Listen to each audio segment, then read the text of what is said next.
Mida?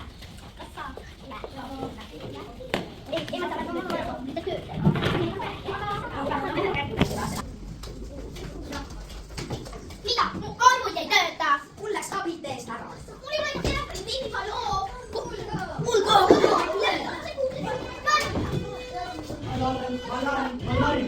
Viga süsteemis. Viga süsteemis. Kõik peatatud. Kõik peatatud. Wifi ühendus puudub. Wifi ühendus puudub. Väljumine keelatud. Väljumine keelatud. Alarm, alarm, alarm, alarm. Aga kuidas me nüüd klassist välja saame?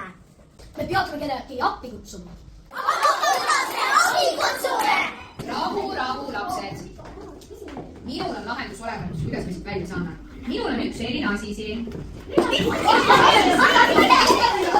See, mu sõbrakesed, on telefon. Seda kasutati vanasti siis, kui oli vaja helistada. Ja mina kasutan ka nüüd seda, et meid siit välja aidata, kutsun sellega meile abi. Selge, aitäh teile. Ja abi on veel. Meil läks nüüd küll väga hästi, et meil oli olemas parasjagu siin telefon, mis ei vajanudki wifi ühendust ja me saime endale ikkagi abi kutsuda. Aga mu sõbrad, ma küsin teie käest, et kas te üldse teate, mis probleem üldse maailmas praegu väga suur on? Tõesti, me hukume nutiseadmetesse, meil on liiga palju nutivahendeid ja nagu te nägite just, siis meil alati ei olegi neid kõiki vaja, et päris olukordasid lahendada. Seega meil on väga palju maailmas elektroonikaseadmeid, mida me enam ei vaja ja me viskame need usku ära ja nendest tekib prügi. Aga mis me võiksime teha, et seda prügi ei tekiks? Taas kasutada. Nendel inimestel, kelle pole nendele annaks.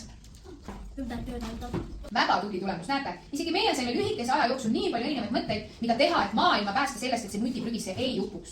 Nii et mis ma oskan öelda, ütleme parem kõik koos. Ja! Nutivahendid on head, aga tarkus veel parem.